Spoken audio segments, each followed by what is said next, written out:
কোরআনকে যদি জিজ্ঞাসা করা হয়, কোরআন তুমি তো বললে রমজান মাসের মধ্যে কোরআন নাজিল হইতে, সেটা তো বুঝলাম।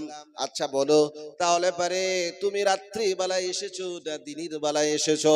এবার তখন কোরআন তার জবাব নিজেই দেয়, ইন্না আনজালনাহু ফি লাইলাতিল কদর, নিশ্চয় আমি এই কোরআনকে নাজিল করেছি লাইলাতুল কদর নামে যে একটা রজনী রয়েছে, যে একটা রাত রয়েছে, ওই রাতের মধ্যে কোরআনুল কারীমকে নাজিল করেছি। জোরে বলেন সুবহানাল্লাহ।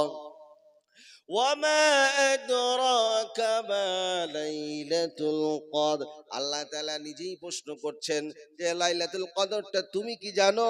তার মানে কাকে করছেন? নবীজিকে করছেন। আবার আল্লাহ তাআলা নবীজিকে তিনি নিজেই জবাব দিচ্ছেন। জোরে বলেন সুবহানাল্লাহ। লাইলাতুল কদরি খায়রুম মিন আলফি শাহর, লাইলাতুল কদর এমন একটা রাত, এমন একটা রজনী, যে রজনীটির মধ্যে 1000 বছর ইবাদত করলেই পরে যে সওয়াব বা তার থেকে বেশি সওয়াব আল্লাহ তাআলা একটা রাত্রির মধ্যে দিয়েছেন। জোরে বলেন সুবহানাল্লাহ। তানাজ্জালুল মালাইকাতু ওয়ার রূহু ফিহা বিইذনি রাব্বিহিম মিন কুল্লি আমর। আল্লাহ বলেন আমার ফেরেশতা একজন রয়েছে, যিনি হলেন হযরত জিবরিল আমিন আলাইহিস সালাতু ওয়াস সালাম। তিনি তার সঙ্গে অনেক ফেরেশতাদেরকে নিয়ে দুনিয়ার জমিনে তিনি অবতরণ করেন। যারা বলেন সুবহানাল্লাহ। আর সেটা আল্লাহ তাআলার হুকুমে করেন। কার হুকুমে? জোরে বলেন। আর তাদের কাজ কি?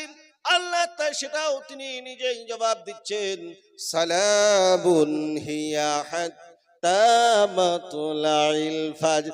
আর তারা দুনিয়ার জমিনে আসার পরে মানুষের উপরে আল্লাহর রহমত, আল্লাহর দয়া এটা বাড়তে থাকে। জোরে বলেন সুবহানাল্লাহ। আলহামদুলিল্লাহ الحمد لله نحمده ونستعينه ونستغفره ونؤمن به ونتوكل عليه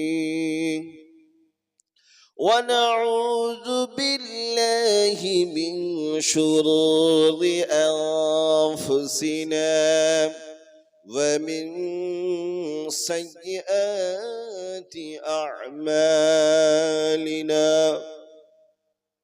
من يهده الله فلا مضل له ومن يضلله فلا هادي له ونشهد أن لا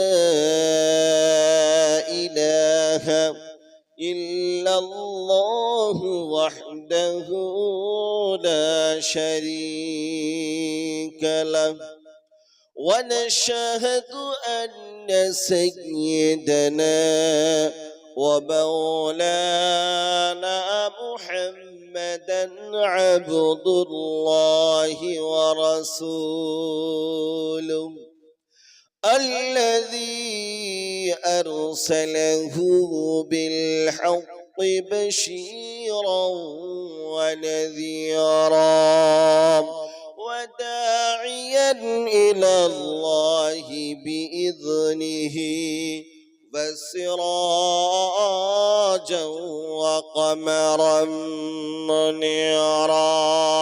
فقد قال الله تعالى في كلامه المجيد وفي فرقان الحميد.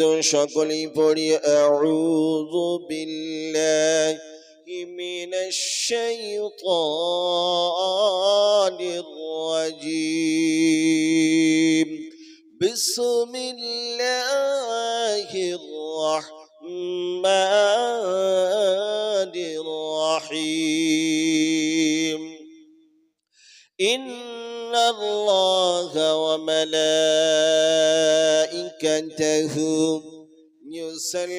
يصلون على النبي يا أيها الذين آمنوا صلوا عليه وسلموا وسلموا تسليما আমরা সকলেই পৃথিবীর শ্রেষ্ঠ দরুদ, যে দরুদটা আমরা নামাজের মধ্যে পড়ি আমাদের সবার মুখস্থ আছে না নাই? আমরা সকলেই একসঙ্গে পড়ি, আল্লাহুম্মা সাল্লি আলা মুহাম্মদ ওয়া আলা আলি মুহাম্মদ কামা সাল্লাইতা আলা ইব্রাহিম ওয়া আলা আলি ইব্রাহিম ইন্নাকা হামিদুম মাজিদ। اللهم بارك على محمد وعلى آل محمد كما باركت على إبراهيم وعلى آل إبراهيم إنك حميد مجيد। এসব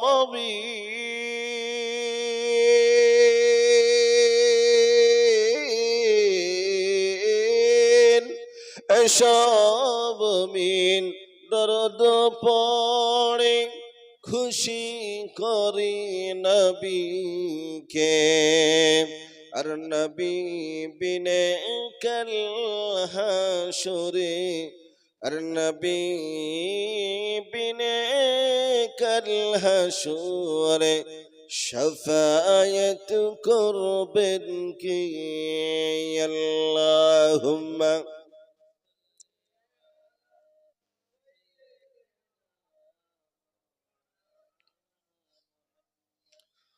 وعلى آل سيدنا مولانا محمد এসেছো একা যাইবা একা,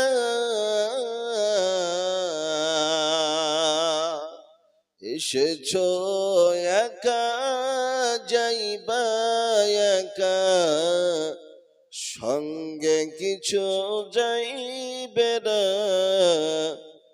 যাই যদি তোমার সাথী যাবে শুধু তোমার আমল খানা। আল্লাহুম্মা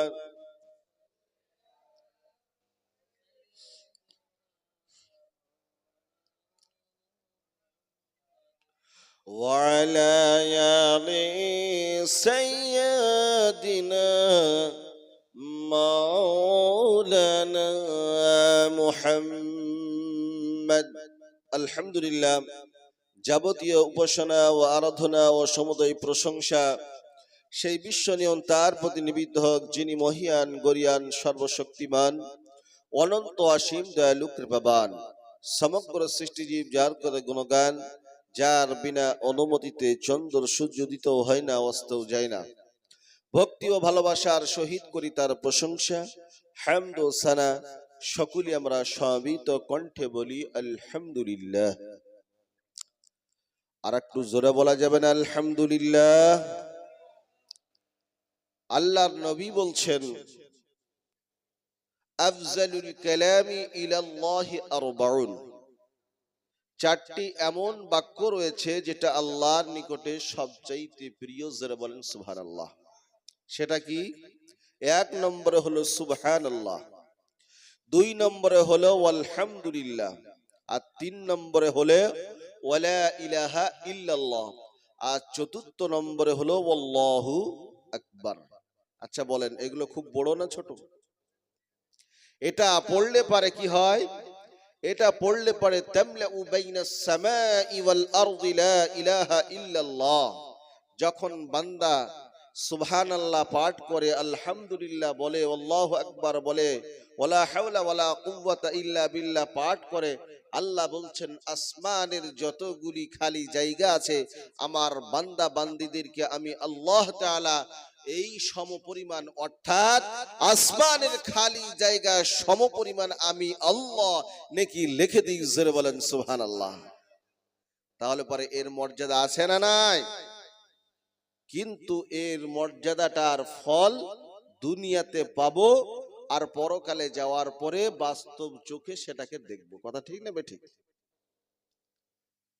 তাহলে পরে আমাদের সুবহানাল্লাহ আলহামদুলিল্লাহ পাঠ করার প্রয়োজন আছে। কি বলেন? আমরা পাঠ করব ইনশাআল্লাহ। তারপরে অসংখ্য দুরূদ ও সালাম পেশ করি মা আমিনার দুলাল আহমদ মুজতবা মুহাম্মদ মুস্তাফা, যিনি হলেন সাইয়্যিদুল মুরসালিন শফিউল মুজনবিন রাহমাতাল লিল আলামিন, যে নবীকে আল্লাহ তাবারক ওয়া তাআলা দুনিয়ার বুকে প্রেরণ করেছেন বিশ্ব মানবতার সর্বশ্রেষ্ঠ সর্ব উৎকৃষ্ট, যিনি হলেন পৃথিবীর শ্রেষ্ঠ টিচার, যিনাকে আল্লাহ তাবারক ওয়া তাআলা আল্লাহর আসমানের নিচে জমিনের উপরে যার শান শৌকত মান মর্যাদাকে আল্লাহ তাআলা আকাশ চুম্বি করেছেন, সেই নবীর উপরে লক্ষ কোটি শান্তির ধারা বর্ষিত হোক। সকলেই পড়ি আল্লাহুম্মা আমিন। আল্লাহর নবীর উপরে দুরূদ যদি পড়া যায়, নবীজি বলছেন মান সাল্লা আলাইয়া সালাতান ওয়াহিদাতান সাল্লাল্লাহু আলাইহি বিহা আশারা মাররাতান, কেউ যদি আল্লাহর নবীর উপরে একবার দরুদ পাঠ করে আল্লাহ তাআলা তার উপরে 10টি রহমত নাজিল করে। জোরে বলেন সুবহানাল্লাহ। আর দরুদ পাঠ করলে পারে কি হয়? দরুদ পাঠ করলে গুনাহ মাফ হয়, আল্লাহ তাআলা তার প্রত্যেকটা ক্ষেত্রে মান মর্যাদা বিপদ আপদকে দূর করে দেন। জোরে বলেন সুবহানাল্লাহ। নবীজির হাদিসের মধ্যে এসেছে কেউ যদি নবীজিকে স্বপ্ন যোগে জিয়ারত করে তার জন্য জাহান্নামের আগুনটা হারাম হয়ে যায়, জান্নাতটা ওয়াজিব হয়ে যায়। জোরে বলেন সুবহানাল্লাহ। এরকম আল্লাহর অনেক বান্দা বান্দি আছে যারা নবীজিকে স্বপ্ন যোগে দেখেছেন। আল্লাহ তাআলার সেই সমস্ত বান্দা বান্দিরা কত ভাগ্যবান। জোরে বলেন সুবহানাল্লাহ। আল্লাহ তাআলা আপনাকে আমাকে সকলকেই সেই ভাগ্যবানদের কাতারে শামিল করে নেন। জোরে বলেন আমিন। পৃথিবীতে আজকাল সবকিছু দেখানো হচ্ছে লোক দেখানো। কি দেখানো? জোরে বলেন লোক দেখানো।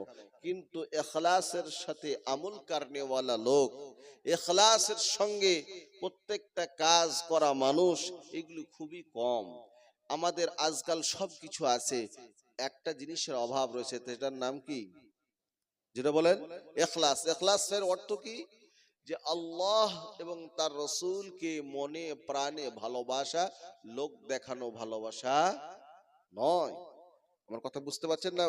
আপনাদের আমার ভাষার দিক দিয়ে কি আপনাদের কোনো সমস্যা হচ্ছে নাকি? হয়তো এটাও হতে পারে আমি মুর্শিদাবাদের মানুষ, আপনারা দক্ষিণ 24 পরগনার কাকদ্বীপের মানুষ, ভাষাভাষীর মধ্যে কিছু হয়তো তারতম্য থাকবে, কিন্তু তাই বলে বুঝতে পারবেন না এটা হবে না ইনশাআল্লাহ। আচ্ছা বলেন, এই যে এক একটা জায়গার এক একটা আল্লাহ তাআলা ভাষা দিয়েছেন, এক একটা জায়গার আল্লাহ তাআলা এক একটা সৌন্দর্য দিয়েছেন। আপনাদের এখানে যখন নামলাম, নামার পরে দেখছি যে প্রত্যেকটা ঘরের সামনে একটা করে পুষ্করিণী আছে। তারপরে দেখছি যে সমস্ত গাছপালা, এই যে পৃথিবীর যে একটা সৌন্দর্য, এই যে আল্লাহ তাআলা এই পৃথিবীকে কত সুন্দর করে শিল্প দিয়ে আল্লাহ তাআলার বহিঃপ্রকাশ ঘটিয়েছেন, এটাও হলো আল্লাহর নিয়ামত। জোরে বলেন সুবহানাল্লাহ। আল্লাহ তাআলা আপনাকে আমাকে প্রত্যেকটা ক্ষেত্রে যদি আমরা যদি উপলব্ধি করি আল্লাহ তাআলার নিদর্শন দেখে আল্লাহকে আল্লাহ না বলে আমরা কখনোই পারবো না। কথা ঠিক না ঠিক? আল্লাহ তাআলা আপনাকে আমাকে আল্লাহ তাআলার নিদর্শন দেখে, আল্লাহ তাআলার প্রত্যেকটা নাজ নিয়ামত দেখে আল্লাহ তাআলাকে আপনার আমার কৃতজ্ঞতা পেশ করার তৌফিক ইনায়াত করেন। জোরে বলেন আমিন। আজকে আপনারা যে দস্তরবান্দিটা করলেন 8 নম্বর কালীনগর জামে মসজিদ ও মাদ্রাসা মুজাদ্দিয়া আশরাফুল উলুম হিফজুল কোরআনের উন্নতি প্রকল্পে, তো এটা করে আপনারা বিরাট একটা লাভবান হলেন। আল্লাহ তাআলা এই লাভবানটা দুনিয়াতে যেমন করলেন, সম্মান ইজ্জত দান করলেন, আল্লাহ তাআলা এটার বিনিময়ে যেন পরকালে আপনাকে আমাকে সকলকে দান করেন। জোরে বলেন আমিন। আপনাদের সামনে প্রথমেই আমি একটা সূরা তেলাওয়াত করেছি, সেই সূরাটার নাম কি? আরে জোরে বলেন সূরাতুল কদর। তো এই সূরাটি থেকে কিছু কথা বলবো, আর কোরআন এবং হাদিস থেকে কিছু কথা বলবো। আল্লাহ তাআলা আপনাকে আমাকে সকলকে শোনার পরে বাস্তব জীবনে বাস্তবায়ন করার তৌফিক দান করেন, জোরে বলেন আমিন। বাবা, বর্তমান সময়ে পৃথিবীর দিক দিয়ে যদি আমরা চিন্তা ভাবনা করি, খুব ভালো জায়গায় মনে হয় নাই আছে, যেটা বলেন আছে। পৃথিবীর বিভিন্ন জায়গায় মুসলমানদের উপরে নিধন চলছে, জুলুম চলছে। সব জায়গায় মুসলমানদেরকে মারো কাটো, এটা কিন্তু সবাই নয়। কিছু কিছু বদমাইশ দুষ্ট প্রকৃতির মানুষ আছে, তারা কিন্তু এগুলো করে বেড়াচ্ছে। কথা ঠিক না ঠিক? আচ্ছা বলেন, পৃথিবীতে হামান ছিল, ফেরাউন ছিল, সাদ্দাদ ছিল, নমরুদ ছিল, তাদের থেকেও কি এরা কি বড় জালেম হয়েছে? আরে জোরে বলেন। ওদের কাছে এরা চুনুপুটি। চুনুপুটি বুঝেন কি বুঝেন না? তা আল্লাহ যদি এমনি করে হিলিয়ে দেয় বা নড়িয়ে দেন, এদের অস্তিত্ব থাকবে? জোরে বলেন থাকবে?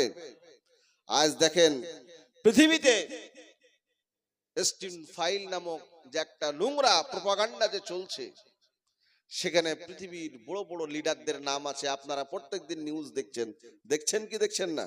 সেই নিউজের মধ্যে পৃথিবীর বড় বড় লিডারদের গোপন ভিডিও, গোপন আতায়াত সেই স্টিন ফাইলের মধ্যে আপনার আছে। সেই সমস্ত ফাইলগুলো একটার পরে একটা প্রকাশ করা হচ্ছে, আর পৃথিবীর বড় বড় লিডারদেরকে সেখানে দুর্বল করা হচ্ছে। এগুলো ইহুদি এবং খ্রিস্টানদের একটা চাল। এটা কেন করা হচ্ছে? এটা এই জন্য করা হচ্ছে যেন তার লবি থেকে, তার যে একটা প্রপোজাল রয়েছে, সেই প্রপোজাল থেকে সে জানে বার না হতে পারে। আজ সোনার দামটা হাই হাই করে বাড়তে আছে, এটাও কিন্তু একটা প্রপোজাল চলছে। এই সোনার দাম উঠা এবং নামাটা কন্ট্রোল কারা করে? জোরে বলেন। ইহুদি খ্রিস্টানরা করে। সোনার দাম কোথায় ছিল আর কোথায় যে পৌঁছেছে। আমার অনেক 24 পরগনার ভাইয়েরা, তারা হায়দ্রাবাদে থাকে, মুম্বাই থাকে, তারা সোনার কাজ করে। আজকে তাদের কি দুর্দিন চলছে। তারা অনেকেই বলছে, হুজুর আমাদের ঠিক মতো আর খাওয়া দাওয়া হচ্ছে না। কেন ভাই? তো এই জন্যে যে আমাদের সোনার যে মার্কেট, যে সোনার যে ভ্যালু, এই ভ্যালুটা একটা জায়গায় স্থায়িত্ব থাকছে না, যার ফলে আমরা টাকা পয়সা আয় উপার্জন করতে পারছি না। অনেকেই তো কাজকর্ম ছেড়ে দিয়ে তারা লেবার দিচ্ছেন, তারা কেউ চা দোকান করেছেন, কেউ অন্যান্য পেশায় তারা সংযুক্ত হয়েছে। কেন? যে সোনার দামটা কখনো দেখা গেল 1,47,000, আবার 3 দিন বাদ দিয়ে দেখা যাচ্ছে 1,60,000। আচ্ছা বলেন, সোনার যে ভাও বা ভ্যালুটা যদি একটা জায়গায় যদি সমতল না থাকে, তাহলে পারে যারা ক্রেতা এবং বিক্রেতা কেউ কি শান্তি পাবে? যারা বলেন কেউ কি পাবে? এটা মেন কন্ট্রোল তো করছে আমেরিকা। আজ আমাদের দেশ ভারতবর্ষকে তারা লাল চোখ দেখাচ্ছে। আমার দেশে কিরকম ভাবে আমার দেশ চলবে না চলবে সেটা আমার ব্যক্তিগত ব্যাপার। আপনার পরিবার আপনি কিভাবে চালাবেন সেটা আপনার ব্যক্তিগত ব্যাপার। কিন্তু অন্য রাষ্ট্র আমাদেরকে লাল চোখ দেখাবে আর আমরা সেটা শুনে নেব। জোরে বলেন। আমি কোথা থেকে তেল কিনবো, আমি কোথা থেকে তেল নেব না নেব সেটা আমার ব্যক্তিগত ব্যাপার, আমার অভ্যন্তরীণ বিষয়। আমাদের হিন্দু মুসলমানের সংঘাত হতে পারে, সেটা আমরা আমাদের নিজেদের দ্বন্দ্ব আমরা নিজেরা মিটাবো। আমরা কাউরির সাহায্য সহযোগিতা চাই না। আচ্ছা বলেন, আমাদের বাড়িতে যদি 6টা ভাই থাকে, 2টো বোন থাকে, ঝামেলা হয় কি হয় না? স্বামী স্ত্রী যদি থাকে, ঝামেলা হয় কি হয় না? তারপরেও কি আমাদের কি বিচ্ছেদ হয়ে যায়? আমরা কি আলাদা হয়ে যাই? আমাদের হিন্দু মুসলমান, খ্রিস্টান, ইহুদি, জৈন, নাসারা, এই দেশটা আমাদের সকলের দেশ। এখানে আমাদের দেশের একটা রাষ্ট্রীয় আইন আছে, এই দেশটা চলে সংবিধানের উপরে, এই দেশটা চলে আপনার একটা নির্দিষ্ট একটা আইনের উপরে। তাহলে আমরা সেই নির্দিষ্ট আইনের উপরে আমরা আস্থা রেখে আমাদের জীবনটাকে পরিচালিত করব। আমাদের দেশ যাতে করে উন্নতি লাভ করে, আমাদের দেশ যেন এগিয়ে যায়, আমাদের যে সমস্ত ভাইরা আছেন তারা যেন উন্নতি লাভ করে, আমাদের যারা নেতা নেত্রী আছে আল্লাহ তাদের সম্মান ইজ্জতকে বাড়িয়ে দেন। জোরে বলেন আমিন। আমাদের দেশটাকে আল্লাহ জানে সুস্থ রাখেন, আল্লাহ যেন আমাদের দেশের মান মর্যাদাকে প্রভাবশালী করেন, আল্লাহ আমাদের দেশের অর্থনীতিকে আল্লাহ তাআলা আরো যেন উন্নতি করে দেন। জোরে বলেন আমিন। দেশ যদি ভালো থাকে আপনি আমি ভালো থাকবো, দেশ যদি খারাপ থাকে আপনি আমি কিন্তু ভালো থাকবো না। তো এই জন্য দেশের প্রতি আপনার আমার হক আছে।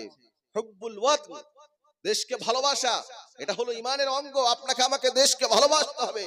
দেশের জন্য আমাদের পূর্বপুরুষ আশফাকুল্লাহ খান এবং মৌলানা আবুল কালাম আজাদ এবং হযরত মৌলানা বড় পীর ফুরফুরা শরীফের দাদা হুজুর পীর কিবলা রহমতুল্লাহ আলাই এইরকম ধরনের বড় বড় হক্কানি রব্বানি উলামায়ে কেরাম বুজুর্গানে দ্বীন পীর মাশায়েখ তিনারা কিন্তু এই দেশের জন্য কোরবানি দিয়েছেন কি দেন নাই?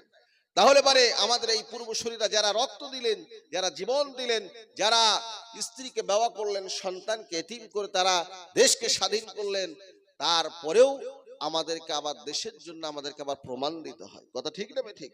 তাহলে পারে আমাদের তো এই দেশের প্রতি একটা মহব্বত আছে, ভালোবাসা আছে, আমাদের এটা নৈতিক দায়িত্ব দেশকে ভালোবাসা, দেশকে সমৃদ্ধ করা, এটা আপনাকে আমাকে করতে হবে, আমরা করবো ইনশাআল্লাহ। জোরে বলেন ইনশাআল্লাহ। আল্লাহ তাআলা আপনাকে আমাকে দেশকে ভালোবাসার তৌফিক ইনায়াত করুন, জোরে বলেন আমিন। أعوذ بالله من الشيطان الرجيم بسم الله الرحمن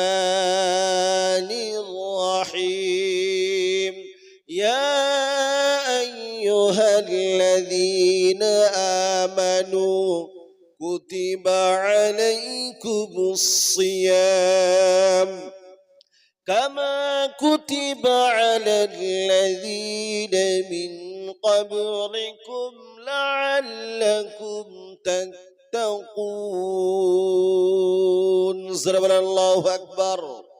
আল্লাহ তাআলা বলেন, ওহে ঈমানদার যারা তোমরা ঈমান এনেছো, তাদের কাছে আমার দাবি, যেরকম ভাবে তোমাদের পূর্বপুরুষরা রমজানের সিয়াম পালন করেছে, ওই রকম ভাবে তোমরাও রমজানের সিয়ামকে তোমরা পালন করো। কেন করবে? কামা কুতিবা আলাল্লাযীনা মিন ক্বাবলিকুম লাআল্লাকুম তাত্তাকুন। এর দ্বারাই তোমাদের মধ্যে তাকওয়া আসবে, তোমাদের মধ্যে ক্ষুধাবিরত আসবে, এর দ্বারাই তোমাদের ঈমানটা মজবুত হয়ে যাবে। সূরা বলেন সুবহানাল্লাহ। ভাইরা আমার, হযরত উমর রাদিয়াল্লাহু তাআলা আনহু একদা হযরত উবাই বিন কাবকে ডাকলেন। ডাকার পরে উবাই বিন কাবকে বলেন, ওগো উবাই বিন কাব, তোমাকে একটা কথা জিজ্ঞাসা করি।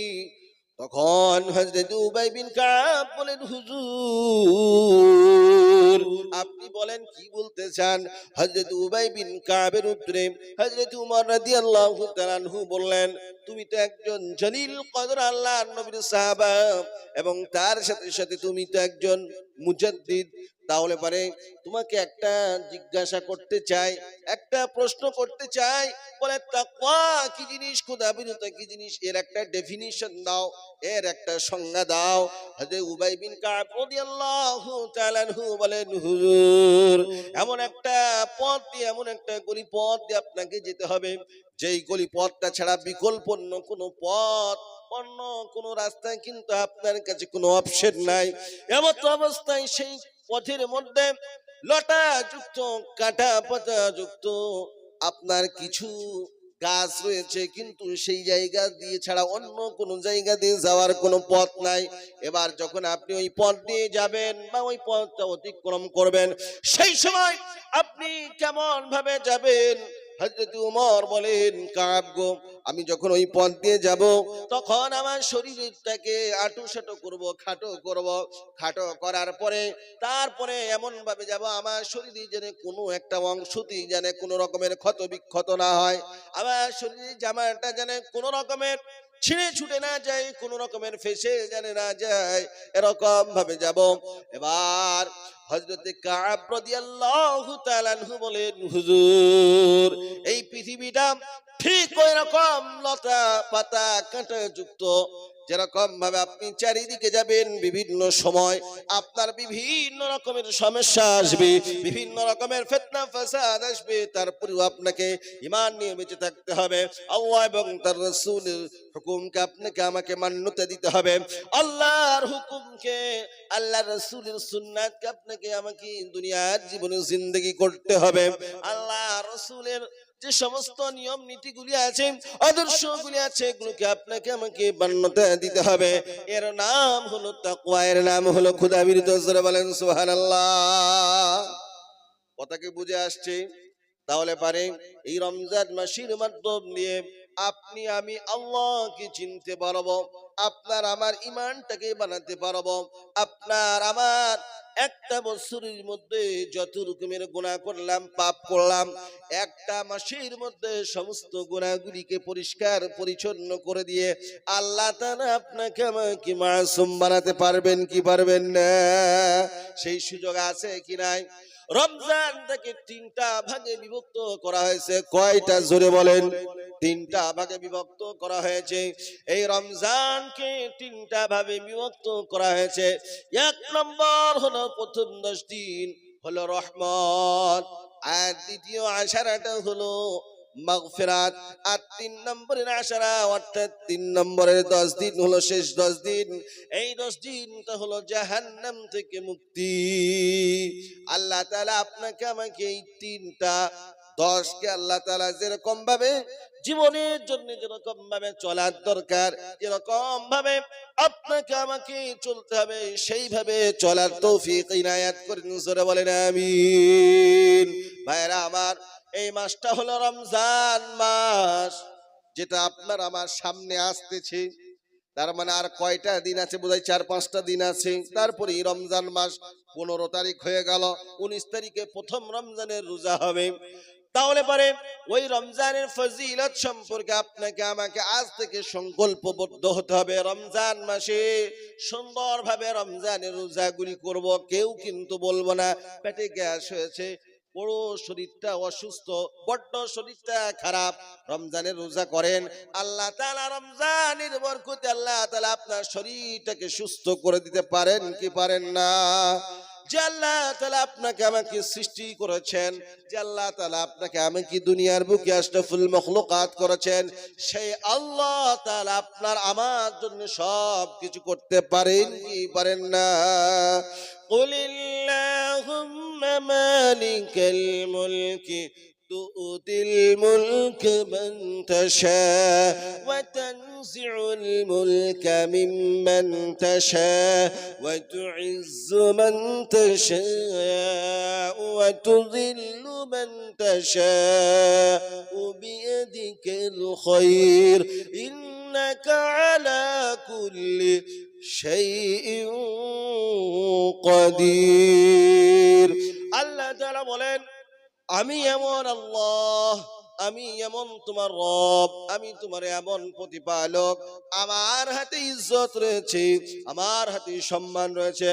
আল্লাহ তাআলা যাকে ইজ্জত দেন পৃথিবীতে কেউ তাকে বেইজ্জত করতে পারেন না।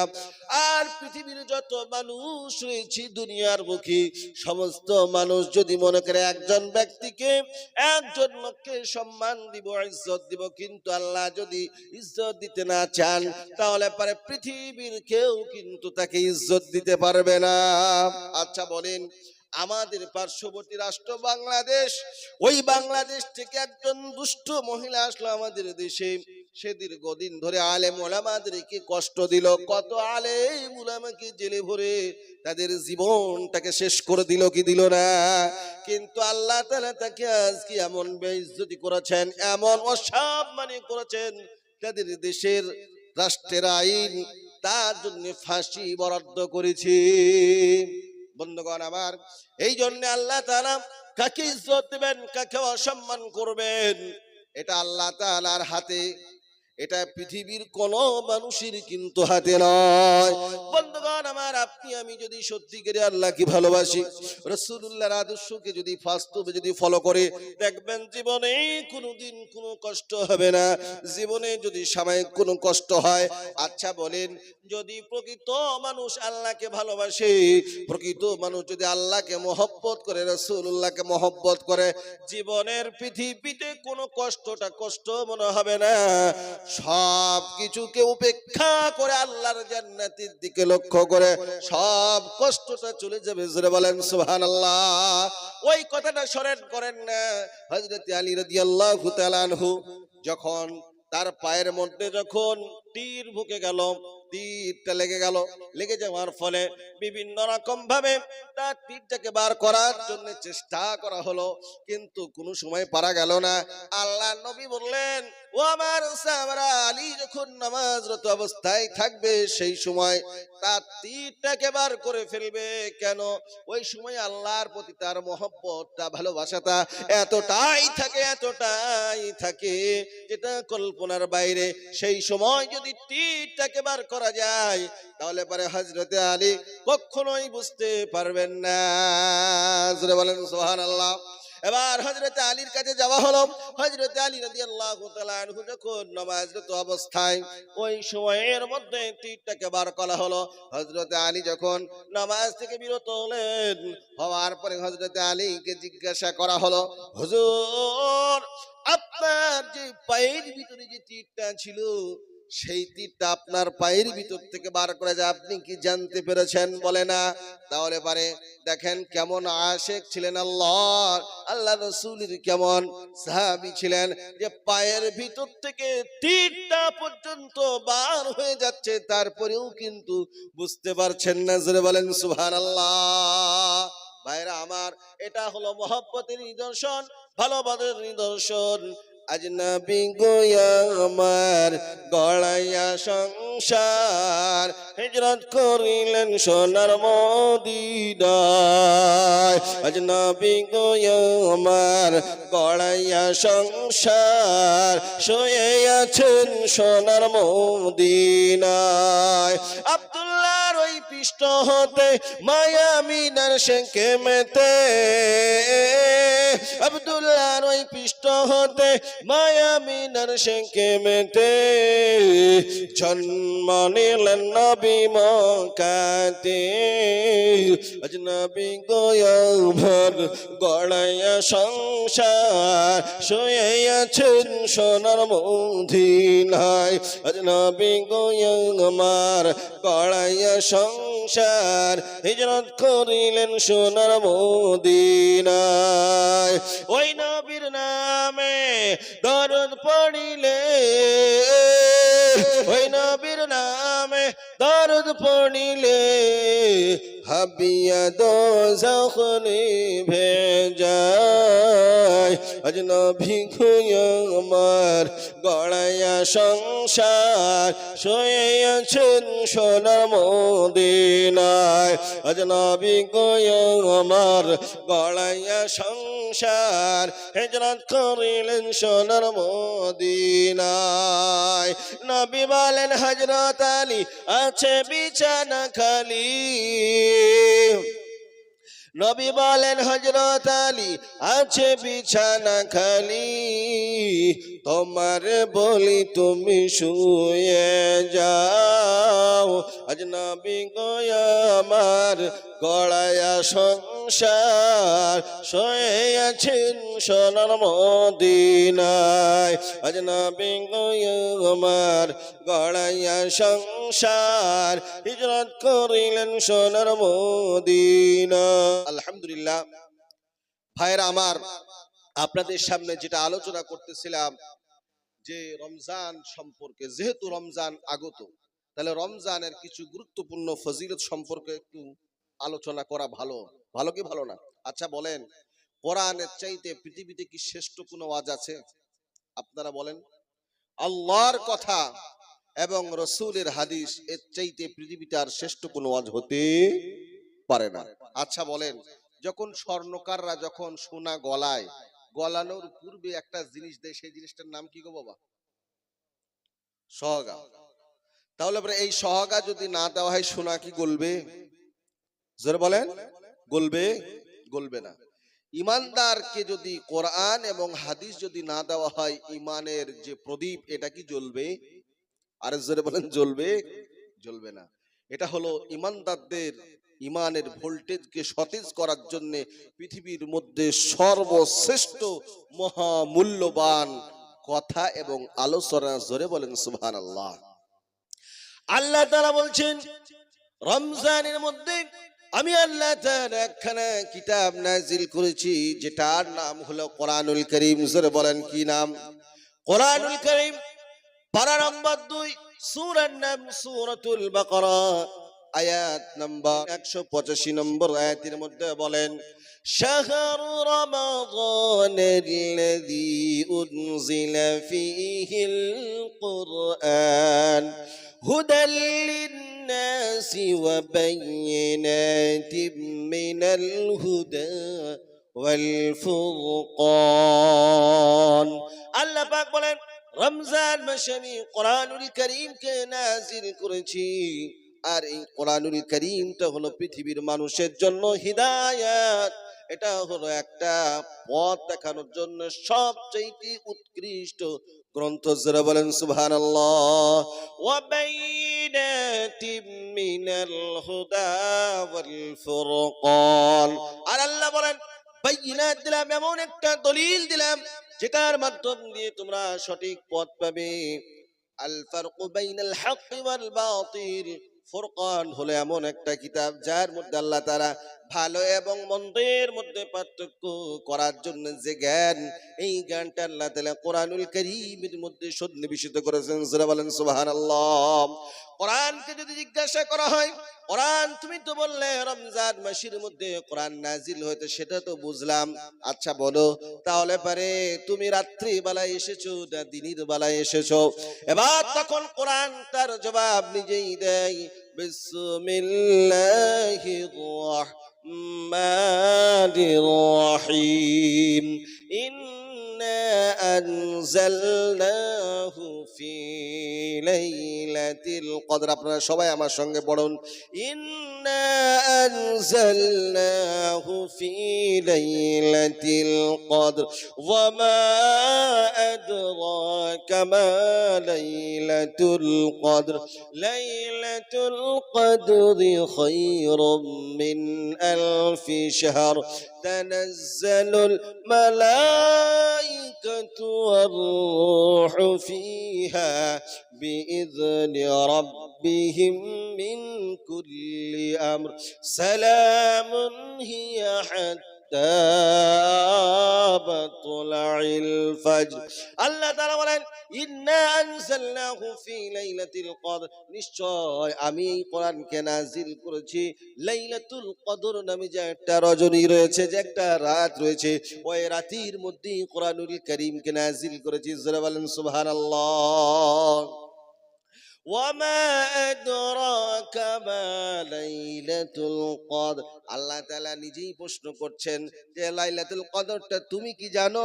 তার মানে কাকে করছেন? নবীজিকে করছেন। আবার আল্লাহ তাআলা নবীজিকে তিনি নিজেই জবাব দিচ্ছেন। যারা বলেন সুবহানাল্লাহ। লাইলাতুল কদরি খায়রুম মিন আলফি শাহর, লাইলাতুল কদর এমন একটা রাত, এমন একটা রজনী, যে রজনীটির মধ্যে 1000 বছর ইবাদত করলেই পারে যে সওয়াব বা তার থেকে বেশি সওয়াব আল্লাহ তাআলা একটা রাত্রির মধ্যে দিয়েছেন। জোরে বলেন সুবহানাল্লাহ। তানাজ্জালুল মালাইকাতু ওয়ার রূহু ফিহা বিইذনি রাব্বিহিম মিন কুল্লি আমর।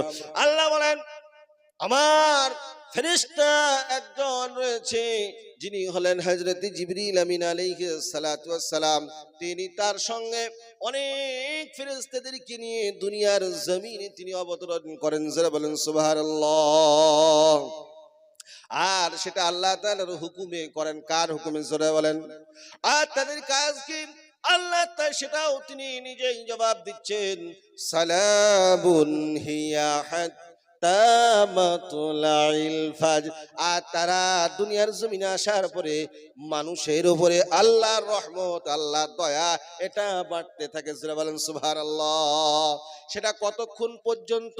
মাতলাইল ফাজর, অর্থাৎ আপনার যে ফজরের যে সময় রয়েছে, সুবহে সাদিক রয়েছে, ওই সুবহে সাদিক যতক্ষণ পর্যন্ত থাকে, ফজরের ওয়াক্ত না আসে ততক্ষণ পর্যন্ত এই রহমত হতে থাকে। যারা বলেন সুবহানাল্লাহ। ভাইরা আমার, এই দুনিয়াতে আপনি আমি সব কিছু করলাম, কিন্তু একটা রাত্রি আপনি আমি পেলাম না। আপনার আমার মতন হতভাগা আর কি হতে পারে?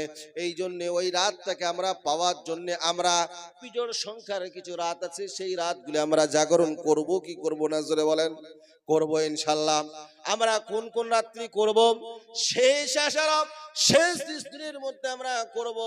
সেই 10 দিনের 1 নম্বর হলো 21-এর রাত্রিতে, 23-এর রাত্রিতে, এবং তার সাথে সাথে 25-এর রাত্রিতে, 27-এর রাত্রিতে এবং 29-এর রাত্রিতে। এই 5টা রাত্রি ইনশাল্লাহ আমরা সকলেই জাগরণ করব কি করব না। জীবনে কত সময় আমরা মোবাইলে দিলাম, দুনিয়ার কাজের জন্য দিলাম। একটা দিন আপনি আপনার দুনিয়া থেকে যাওয়ার পরে এর বিনিময়টা পাবেন, আর সেই বিনিময়টা এমন একটা জায়গা হবে বন্ধু, সেই জায়গাটার নাম হলো জান্নাত। কোন জায়গা, জোরে বলেন? এই দুনিয়াতে কি আমরা কি সারা জীবন থাকবো নাকি ভাই?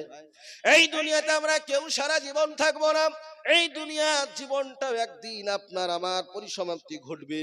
যে দুনিয়াতে আছি, এই দুনিয়াও কিন্তু একদিন ধূলিসাৎ হয়ে শেষ হয়ে যাবে কি যাবে না, জোরে বলেন? এই দুনিয়াও কিন্তু একদিন থাকবে না, এই দুনিয়াও একদিন শেষ হয়ে যাবে। এই জন্য আপনাকে আমাকে দুনিয়া থেকে যাওয়ার পূর্বেই আপনাকে আমাকে পাথায় জোগাড় করতে হবে ওই পরকাল নামক জায়গার জন্য। ওই পরকালের জন্য এইখান থেকে আপনি আমি যদি কিছু করে যেতে পারি, আল্লাহ তাআলা তার বিনিময় দান করবেন দুনিয়ার চাইতে 10 গুণ বড় জান্নাত। জোরে বলেন সুবহানাল্লাহ। লাহুম জান্নাতুন তাজরি মিন তাহতিহাল আনহার খালিদিনা ফিহা আবাদা। আল্লাহ বলেন, আমি তোমাদের জন্য এমন একখানা জান্নাত দিব, যে জান্নাতের নিচ দিয়ে নহর প্রবাহিত হবে। সেই নহরের পানিগুলি তোমরা পান করবে। তোমাদেরকে তো দুনিয়ার পানি পান করলে একটু বাদ দিয়ে তোমাদের তৃষ্ণা লাগে, তোমাদের পিপাসা লাগে, কিন্তু ওই পানি একবার জান্নাতের মধ্যে পান করবে, জিন্দেগিতে কোনোদিন আর পিপাসা লাগবে না। জোরে বলেন সুবহানাল্লাহ। আমরা সেই পানি ইনশাআল্লাহ পান করবো, জোরে বলেন ইনশাআল্লাহ। তারপর আল্লাহ তাআলা কি বলেন? ওই জান্নাতটা আল্লাহ তাআলা আপনাকে আমাকে দান করবেন। ওই জান্নাতের মধ্যে আপনি আমি যেদিন থেকে যাব, সেই দিন থেকে আপনাকে আমাকে কোনোদিন আর বার হতে হবে না। জোরে বলেন সুবহানাল্লাহ। দুনিয়ার এসি এবং আয়েশের জন্য যে সমস্ত জায়গাগুলি তৈরি করা হয়েছে, ওগুলোতে যতক্ষণ পর্যন্ত থাকবেন ততক্ষণ ভালো লাগবে, কিন্তু আবার আপনার কিছুক্ষণ হয়ে গেলে আর আপনাকে ভালো লাগবে না। কথা ঠিক না ঠিক? এই যে গরম আসছে কদিন বাদ দিয়ে, এই গরমের মধ্যে এসিতে থাকবেন, দেখবেন এসিতে কিছুক্ষণ ভালো লাগবে, ভালো লাগার পরে আবার শরীরটা দেখবেন ব্যাজ ব্যাজ করবে। কথা ঠিক না ঠিক? আর বাইরে আসবেন মনে হবে যেন জাহান্নাম খানে আসলাম। জোরে বলেন নাউজুবিল্লাহ। কথা ঠিক না ঠিক? আল্লাহর প্রাকৃতিক যে সৌন্দর্য, এই সৌন্দর্যের উপরে পৃথিবীতে আর কোন সৌন্দর্য, জোরে বলেন, সৌন্দর্য হতে পারে না। কথা ঠিক না ঠিক? তাহলে পারে এই দুনিয়াতে আল্লাহ তাআলা আপনাকে আমাকে পাঠালেন, এই দুনিয়াতে আল্লাহ তাআলা আপনার আমার জন্য কত নাজ নিয়ামত আল্লাহ তাআলা তৈরি করলেন।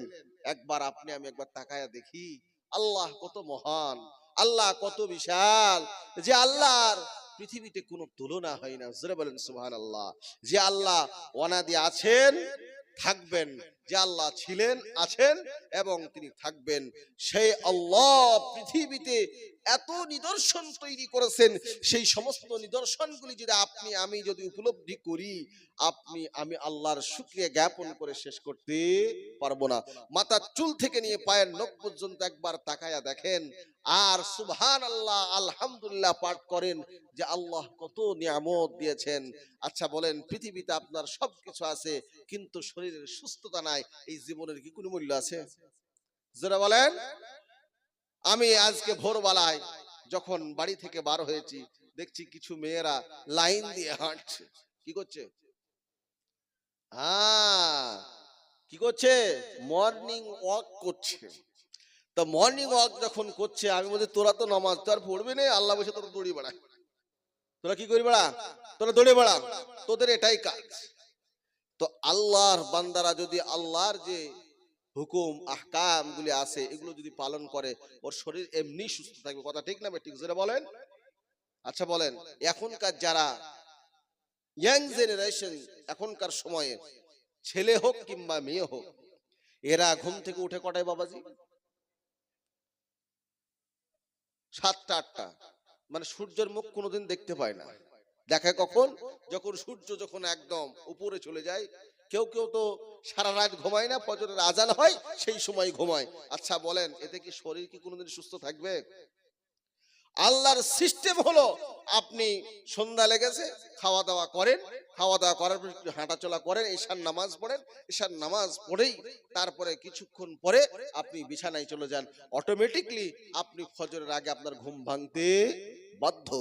আপনার শরীরটাকে আল্লাহ তাআলা ওই রকম সিস্টেমেটিক তৈরি করেছে, জোরে বলেন সুবহানাল্লাহ। দেখবেন যদি আপনি সঠিক সময়ে শোন, আপনার কোনো অ্যালার্ম লাগবে না, আপনার কোনো ঘড়ি তে আপনার ঘন্টা বাজা লাগবে না, এমনি এমনি আপনার আল্লাহ তাআলা উঠিয়ে দেবেন। কথা ঠিক না বেঠিক? যারা বৃদ্ধ বাবাজিরা আছেন, চাচা জানেরা আছেন, তাদেরকে কি কেউ ডাকে?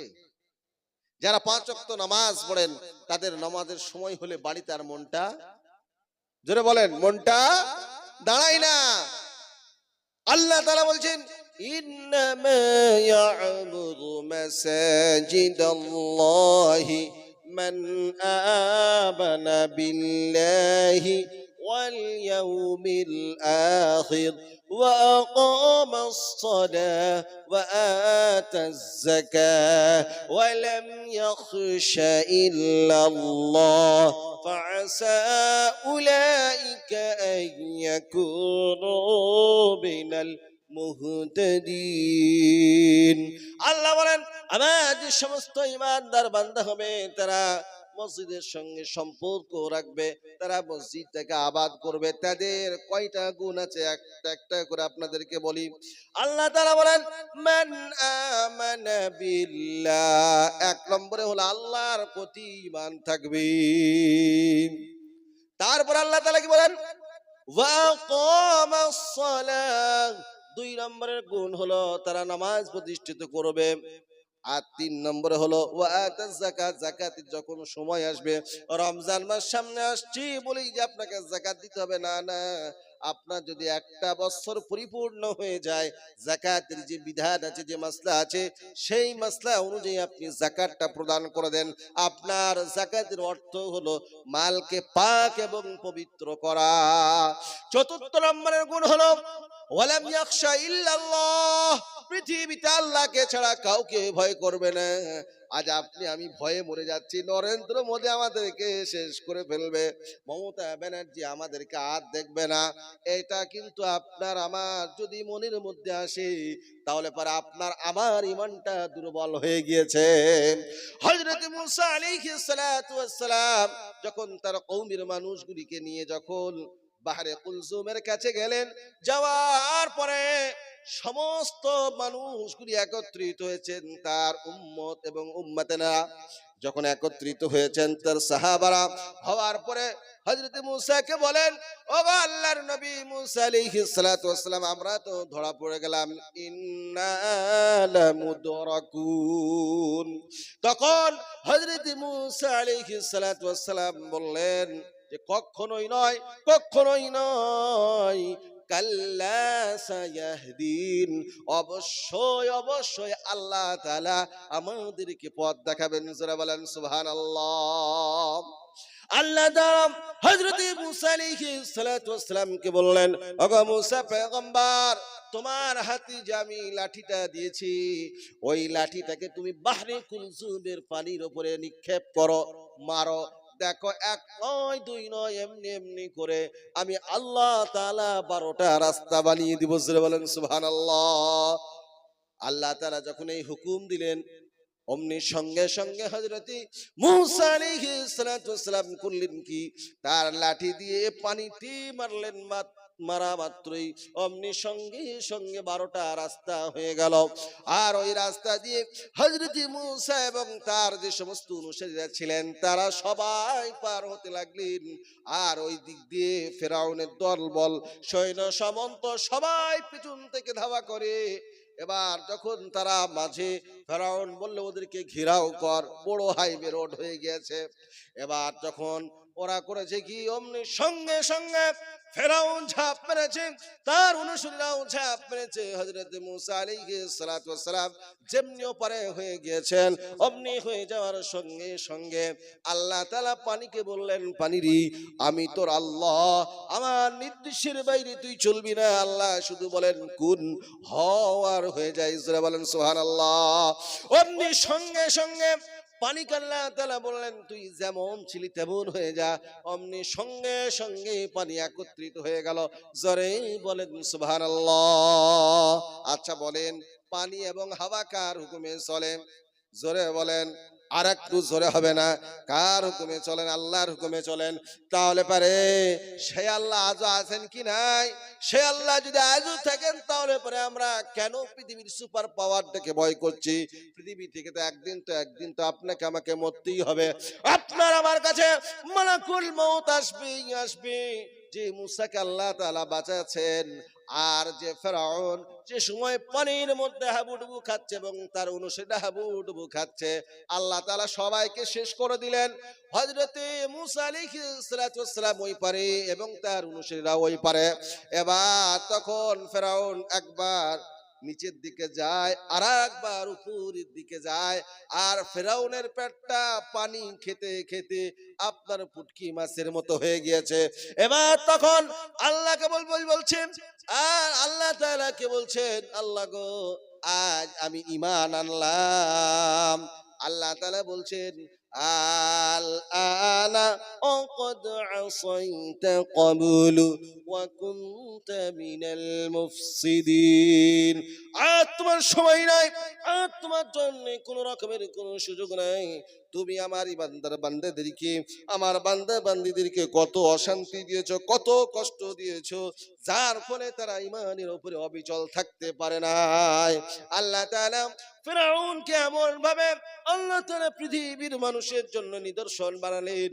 এরকম যারা জালিম হবে, এরকম যারা অত্যাচারী হবে, আল্লাহ তাআলা বলেন ওই ফিরআউনকে যেরকম ভাবে মিশরের জাদুঘরে আমি আল্লাহ তাআলা রেখেছি, ওই রকম ভাবে আমি পৃথিবীর মানুষকে এই রকম জালিমদের মতো করে আমার নিদর্শন বানাবো। যারা বলেন সুবহানাল্লাহ, একটু জিকির করেন লা ইলাহা ইল্লাল্লাহ, লা ইলাহা ইল্লাল্লাহ, লা ইলাহা ইল্লাল্লাহ, লা ইলাহা ইল্লাল্লাহ, লা ইলাহা ইল্লাল্লাহ।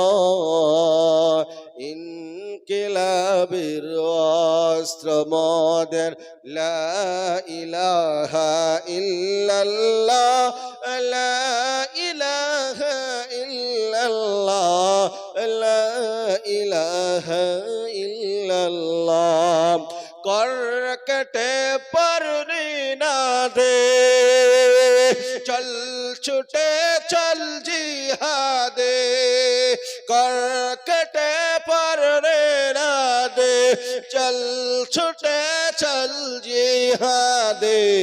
জীবন দেব, জীবন নেব, জীবন দেব, জীবন নেব, ভরসা মোদের এক আল্লাহ। লা ইলাহা ইল্লাল্লাহ, লা ইলাহা ইল্লাল্লাহ, লা ইলাহা ইল্লাল্লাহ, লা ইলাহা ইল্লাল্লাহ মুহাম্মাদুর রাসূলুল্লাহ। সকলেই পড়ি সাল্লাল্লাহু আলাইহি ওয়াসাল্লাম। বন্ধুগণ আমার, এই পৃথিবীতে আল্লাহ তাআলা আপনাকে আমাকে পাঠাইয়াছেন। এই পৃথিবীতে আপনি আমি কিন্তু চিরদিন থাকবো না। এই পৃথিবী থেকে আপনাকে আমাকে চলে যেতে হবে। এই পৃথিবী থেকে যাওয়ার পূর্বেই আপনাকে আমাকে পৃথিবী থেকে যে সমস্ত কাজগুলি করার দরকার, সেই সমস্ত কাজগুলি ইনশাআল্লাহ করব। আল্লাহ তাবারক ওয়া তাআলা পারা নম্বর 8, সূরার নাম সূরাতুল আনআম, আয়াত নম্বর 160। এই 160 আয়াত পাঠ করব এবং তরজমা অনুবাদ করার পরে এই আয়াতের দিকে লক্ষ্য রেখে একটা ঘটনা আপনাদেরকে শোনাই। আল্লাহ তাআলা বলছেন, মান জাআ বিল হাসানাতি ফালাহু আশরু আমসালিহা। আল্লাহ পাক বলেন, আমার রাস্তায় যারা একটা ভালো আমল করবে, একটা ভালো কাম করবে, আমি আল্লাহ তাআলা একের বিনিময়ে 10 দিই। জোরে বলেন সুবহানাল্লাহ। ওয়া মান জাআ বিস সাইয়্যাতি ফালা ইউজজা ইল্লা বিসলাহা। আর আমার বান্দা বান্দি যখন একটা খারাপ কর্ম করবে, একটা খারাপ কাজ করবে, আমি আল্লাহ তাআলা একটার বিনিময়ে আমি একটাই দিই, তার চাইতে আমি বেশি জুলুম করি না। জোরে বলেন সুবহানাল্লাহ।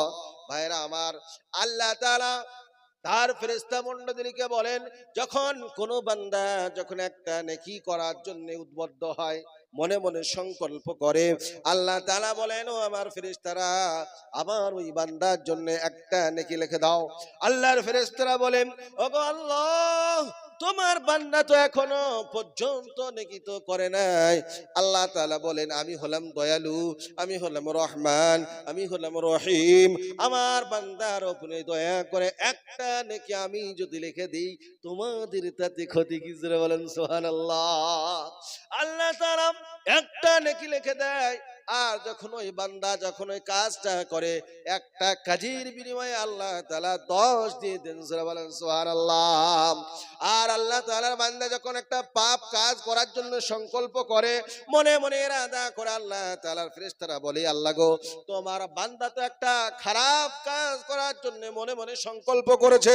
আল্লাহ তাআলা বলে, ওই বান্দার এখনো গুনাহটা লেখিস না, কেননা আমার বান্দা তো এখনো ফিরে আসতে পারে। আল্লাহ তাআলা যখন ওই বান্দার দিকে রহমতের দৃষ্টিপাত করেন, আল্লাহ তাআলা যখন সেই বান্দার দিকে তাকান, ওই বান্দা যখন ফিরে আসে, সেটা এমন রহমত দেন, এমন রহমত দেন, বান্দার জীবনের সমস্ত গুনাহগুলি আল্লাহ তাআলা মাফ করে দেন। জোরে বলেন সুবহানাল্লাহ।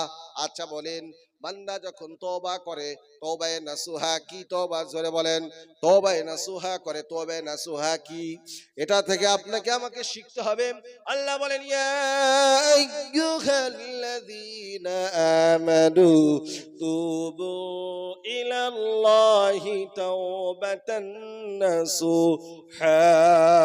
আল্লাহ বলেন, ওই ঈমানদার যারা তোমরা ঈমানের দাবি করো, যারা তোমরা ঈমান এনেছো, তোমরা যদি কোনো অন্যায় করে ফেলো, কোনো জুলুম করে ফেলো, কোনো যদি পাপ কাজ করে ফেলো, তাহলে পরে তোমরা অঙ্গীকারবদ্ধ হয়ে যাও। এমন অঙ্গীকার, এমন অঙ্গীকার আর জীবনে করবো না, জীবনে কোনোদিন করবো না, এরকম করে তোমরা অঙ্গীকার করো।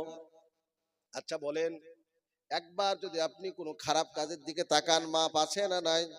এক যুবক ছেলে, সে শুনেছে যে খারাপ কাজের দিকে একবার তাকালে পারে কোনো গুনাহ নাই। তো একটা যুবতী সুন্দরী মেয়ে দেখেছে, দেখার পরে সে করেছে কি, সেই মেয়েটার দিকে একবারে চেয়েই রয়েছে। এবার তখন অন্য লোকেরা বলছে, আরে ওই মেয়েটার দিকে তুই এরকম দৃষ্টিপাত করছিস কেন? তখন বলছে, একবার দেখলে তো পাপ নাই, জীবনে একবারই দেখবো, কোনো পাপই হবে না। আচ্ছা বলে, এইরকম দেখলে পাপ হবে না? হবে না।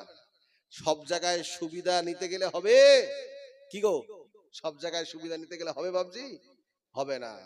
আল্লাহ তাআলা বলছেন, দুইটা জিনিসের মধ্যে আমি এমন আকর্ষণ রেখেছি, সেটা আল্লাহর কথা। কার কথা? জোরে বলেন, আল্লাহর কথা। আল্লাহ তাআলা বলেন, হুব্বুশ শাহাওয়াতি মিনান নিসা ওয়াল বানিনা ওয়াল কানাতিরিল মুকান্তারাতি মিনাদ যাহাবি ওয়াল ফিদ্দা। আল্লাহ বলেন, আমি পৃথিবীতে এমন দুইটা জিনিস সৃষ্টি করলাম, এক হলো নারী। কি? জোরে বলেন, এক হলো নারী, আর 2 নম্বরে হলো যত রকমের যে সমস্ত রূপা স্বর্ণ যেগুলো রয়েছে, ওই সমস্ত স্বর্ণ এবং চাঁদি এবং আরো দামি দামি যে সমস্ত জিনিস পাথর রয়েছে, এই দুইটা জিনিসের উপরে আপনার মানুষের আকর্ষণ আছে না নাই? জোরে বলেন, আছে না নাই? নারী জাতি কমলতি কিবা বন্তর জানে। আরে জোরে বলেন, নারী জাতি কমলতি কিবা মন্তর জানে, আর প্রেমের রশি গলায় দিয়ে আস্তে আস্তে টানে। শহরে বাজারে দেখো নারীদের ঢল, পর্দাবিহীন তারা করে ঝলমল। অন্যকে তার দিকে আশিক বানায়, অন্যকে তার দিকে আশিক বানায়। দেশটায় আজি ধ্বংস হলো নারীর বেপরদায়। সবার মুখে একই আওয়াজ, হাই হাই হাই। দেশটায় আজি ধ্বংস হলো নারীর বেপরদায়। ভারতবর্ষে নাজিল হয়েছে শয়তান, ইবলিসে আজম ভারতবর্ষে শয়তানি বেশ ধরে এসেছে। শহরে বাজারে দেখো নারীদের ঢল, পর্দাবিহীন তারা করে ঝলমল। কথা ঠিক না বেঠিক? জোরে বলেন। তাহলে পারে এরকম ভাবে পৃথিবীতে নোংরামি কাজ হচ্ছে, কিন্তু এই সমস্ত নোংরামি গুলি যদি আপনি আমি যদি এখন থেকে আল্লাহর কোরআনকে মানি, রাসূলুল্লাহর আদর্শকে যদি মানি, তাহলে পরে এই সমস্ত কাজগুলি কখনোই হবে না। ভাইরা আমার, যে কথা আপনাদের সামনে আমি আলোচনা করতেছিলাম যে তওবা নসুহা কি, এমন তওবা বান্দা জীবনে গুনাহ করতে করতে এমন একটা পর্যায়ে পৌঁছে গিয়েছে, এমন একটা পর্যায়ে পৌঁছে গিয়েছে যে জায়গাটা যাওয়ার পরে আর পৃথিবী থেকে বাঁচার কোনো আর পথ নাই। এমন অবস্থায় আল্লাহ তাআলার দরবারে গিয়েছি, রাতের অন্ধকারে যাওয়ার পরে আল্লাহ তাআলা কি বলে, আল্লাহ গো, আমি আমার জীবনে যা কিছু জুলুম করেছি, অন্যায় করেছি, গুনাহ করেছি, আল্লাহ আর কোনদিন গুনাহ করব না। আল্লাহ তুমি আমাকে মাফ করে দাও, আল্লাহ তুমি আমাকে ক্ষমা করে দাও। আল্লাহ তাআলা যখন ওই বান্দা বান্দীদের দুই ফোঁটা চোখের পানিকে দেখেন, দেখার পরে আল্লাহ তাআলা বলেন, ওয়া মান ইউবাদদিলুল্লাহু সাইয়্যাতিহিম হাসানাত ওয়া কানাল্লাহু গফুরুর রহিমা। আল্লাহ বলেন, আমি আমার বান্দার উপরে আর কোন রকমের কোনো কিছু বলবো না। আমি আমার বান্দার জীবনের গুনাহগুলি মাফ করে দিলাম। আর শুধু মাফ করলাম না, আমার বান্দা যেহেতু তওবা করলো, এক একটা গুনাহের বিনিময়ে আমি আল্লাহ তাআলা এক একটা নেকি লিখে দিলাম। জোরে বলেন সুবহানাল্লাহ। বন্ধুগণ আমার, আল্লাহ তাআলা তো এমন দয়ালু, এমন মায়াবী যে আল্লাহ তাআলার তুলনা পৃথিবীতে আর হয় না। একটা ঘটনা বলি, যে আপনাদেরকে বলছিলাম যে একটা ঘটনা বলবো কোরআনের আয়াত দিয়ে। আপনারা হযরতে আলীর নাম শুনেছেন কি শোনেন নাই? হযরতে আলী কার জামাই ছিলেন? একটু আওয়াজ দিয়ে বলেন। হযরতে আলী কার জামাই ছিলেন? আল্লাহর নবী, বিশ্ব নবী জনাবে মুহাম্মদুর রাসূলুল্লাহ সাল্লাল্লাহু আলাইহি ওয়াসাল্লামের জামাই। আর তিনি কি শুধু জামাই ছিলেন, তার সাথে সাথে আল্লাহর নবীর জামাই একজন বাহাদুর ছিলেন। শুধু কি বাহাদুর ছিলেন? না না না না, তার সাথে সাথে তিনি একজন জলিলুল কদর আল্লাহর নবীর সাহাবা ছিলেন। শুধু কি সাহাবা ছিলেন? না না না, আল্লাহর নবীর ওই সাহাবী একজন বড় কারি ছিলেন। আচ্ছা বলেন, এই কিছুক্ষণ পূর্বে আমরা দেখলাম কত সুন্দর সুন্দর বাচ্চারা তেলাওয়াত করলো। এক একটা বাচ্চার কোরআনের তেলাওয়াত গুলি যখন শুনতেছি, মনে হচ্ছে কোরআনের আয়াতগুলি শোনার পরে কলিজাটা ঠান্ডা হয়ে যাচ্ছে। এই কোরআনের মধ্যে এমন কি মজা আছে, এমন কি সুর আছে। পৃথিবীতে আপনি যাই শুনেন, গান বাজনা যদি একবার শোনেন, দুইবার শোনেন, তিনবারের পরে আর কিন্তু সেই গানটা আর ভালো লাগে না। কিন্তু কোরআন এমন একটা গ্রন্থ, এমন একটা কিতাব, কোরআন যতবার শুনবেন কোরআন শুনতেই মজা লাগে, মজা লাগে। দেখবেন ফজর পরে যখন কোরআনটা তেলাওয়াত করবেন মনে হবে যেন অন্তরটা শীতল হয়ে গেল, অন্তরটা যেন কোমল হয়ে গেল। কথা ঠিক না বেঠিক? আপনারা কোরআন পড়েন, কোরআনের মধ্যে এমন একটা গতিময়ী ছন্দ রয়েছে, কোরআনের মধ্যে এমন একটা লালিত্য, কোরআনের মধ্যে এমন একটা মাধুর্য রয়েছে। দেখেন যে কোরআনের এমন একটা আকর্ষণ, আমরা পড়ি কি পড়ি না? বিসমিল্লাহির রহমানির রহিম।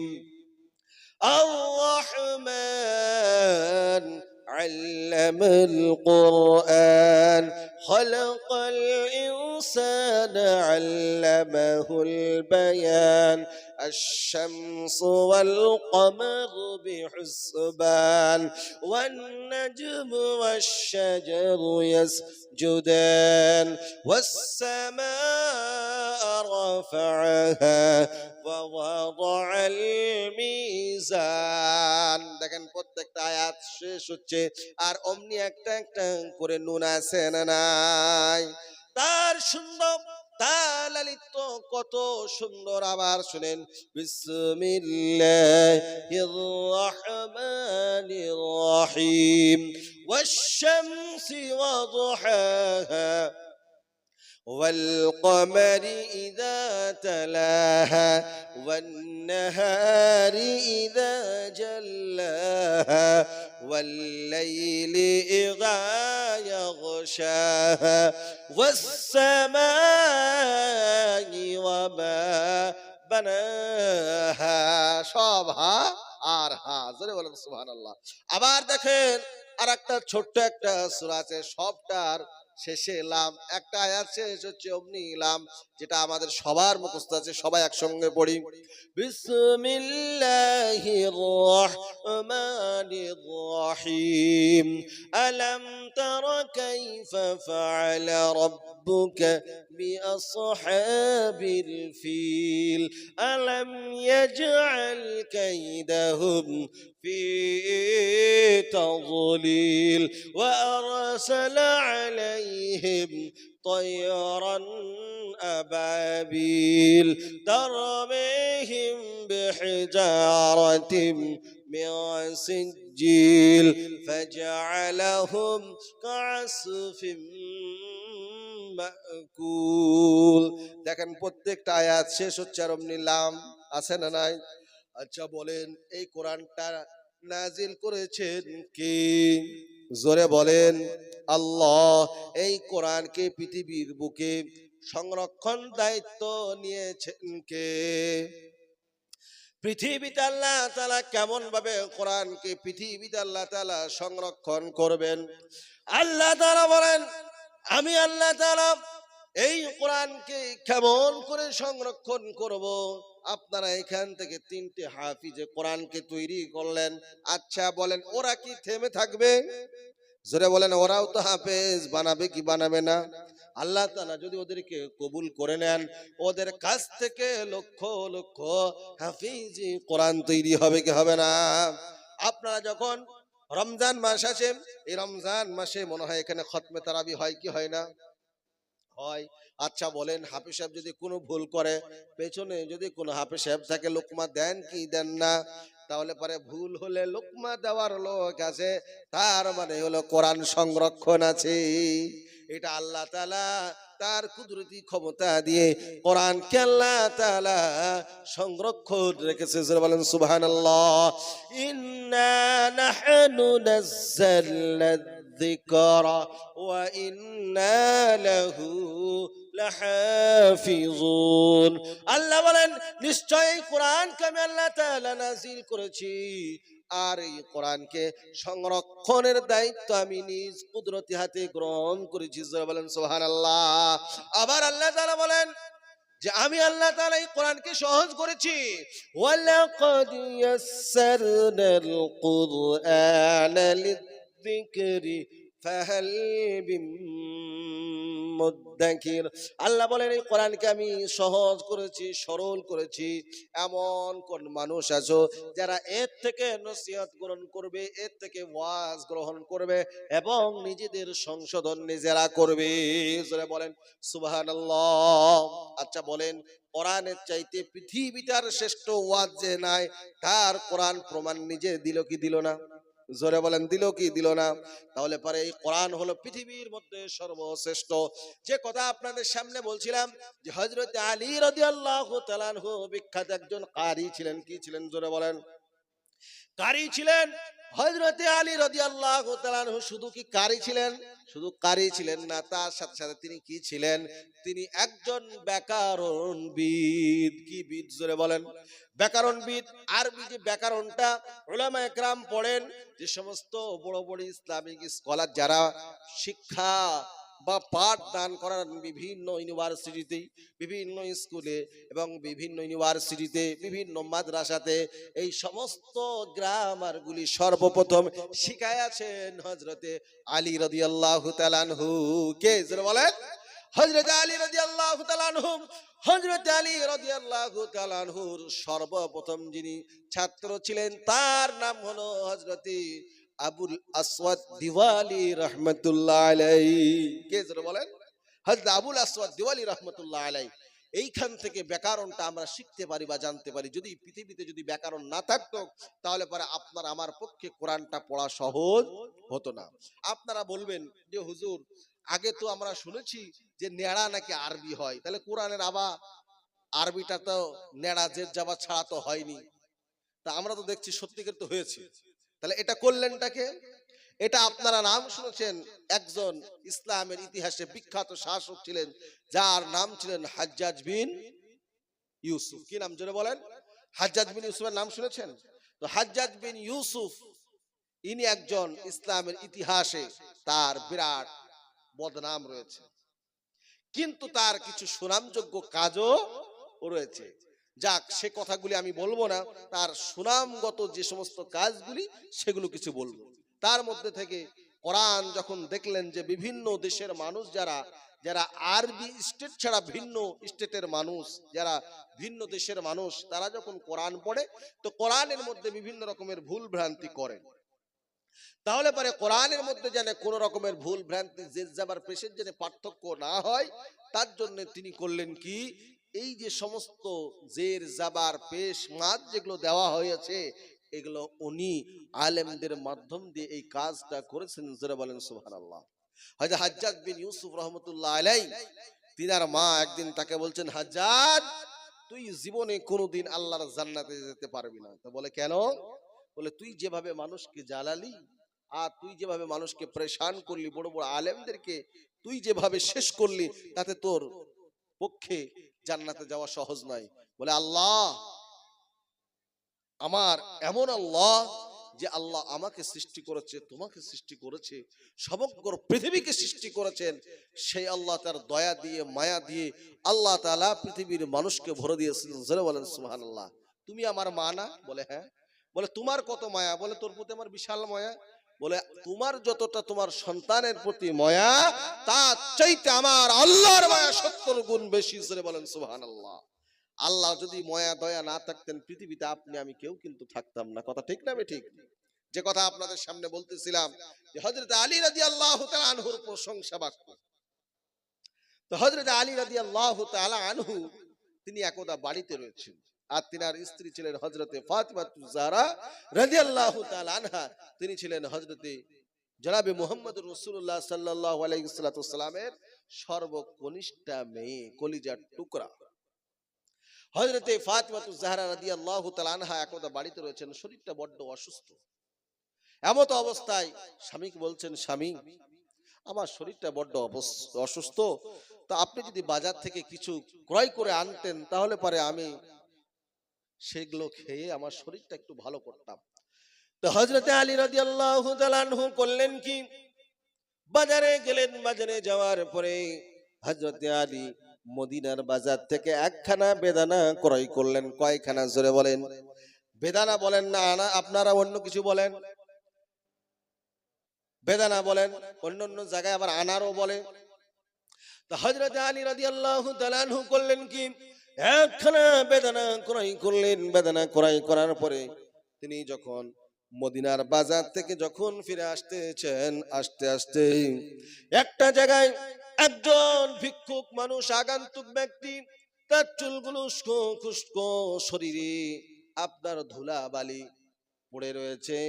এমন তো অবস্থায় হযরত আলীকে দেখে আসসালামু আলাইকুম বলে হাতটা উঠিয়েছেন হযরতে আলী। ওয়া আলাইকুম আসসালাম বললেন। ওয়া আলাইকুম আসসালাম বলার পরে ওই আগন্তুক ব্যক্তি হযরত আলীকে বলেন, হুজুর আপনাকে একটা সওয়াল করতে চাই, আপনার কাছে কিছু চাই। হযরতে আলী বললেন, ওগো আগন্তুক তুমি কি চাও? এবার তখন হযরতে আলীর এই কথা যখন ওই আগন্তুক শুনলেন, শোনার পরে ওই আগন্তুক ব্যক্তি বললেন, হুজুর আপনার ব্যাগের মধ্যে কি রয়েছে ওইটা যদি আপনি একটু দিতেন, খেয়ে দে আমার এই ক্ষুধার্ত পেটটা আমি নিবারণ করতাম। হযরত আলী রাদিয়াল্লাহু তাআলা চিন্তা ভাবনা করতেছেন, বিবি তো আমার অসুস্থ রয়েছে, একটা মাত্র বেদানা কিনেছি, বেদানাটা যদি দিয়ে দিই তাহলে পারে বিবিকে যে উত্তরটা কি দিব, আর আমার বিবি খাবেইটা কি? আবার তিনি চিন্তা ভাবনা করতেছেন।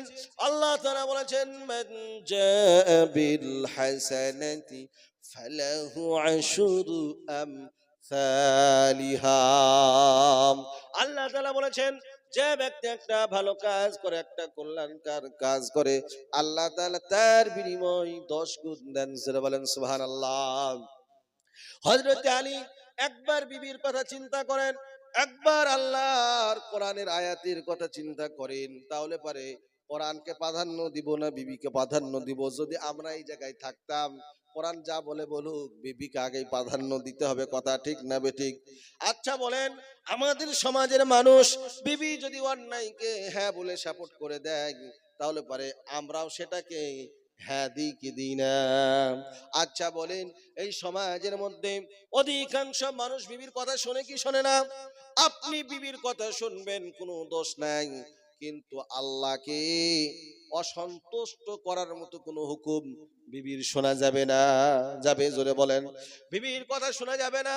বিবির কথা সেটাই শুনতে হবে যেটা ইসলামের জন্য বৈধ, আপনার জন্য বৈধ, সমাজের জন্য বৈধ, সেই কথাগুলি আপনি শুনবেন। কিন্তু বিবি এমন কথা বললো যে আমাকে সিনেমা দেখতে নিয়ে চলো, আমাকে অমুক জায়গায় ড্যান্স দেখতে নিয়ে চলো। আচ্ছা বলেন, এই কাজগুলি কি শোনা যাবে? আরে জোরে বলেন, শোনা যাবে? আচ্ছা বলেন, সিনেমা দেখা পাপ না জায়েজ? জোরে বলেন, পাপ। আচ্ছা বলেন, তাহলে পরে বিবি যদি এই কথা বলে, এটা কি শোনা যাবে? এটা হলো হারাম। কি? জোরে বলেন, হারাম। তাহলে পরে বিবি আপনাকে বলছে নামাজ পড়ো না, কিন্তু নামাজটা আপনার উপরে কি? ফরজ। তাহলে পরে আপনার কি বিবির কথা শোনা যাবে?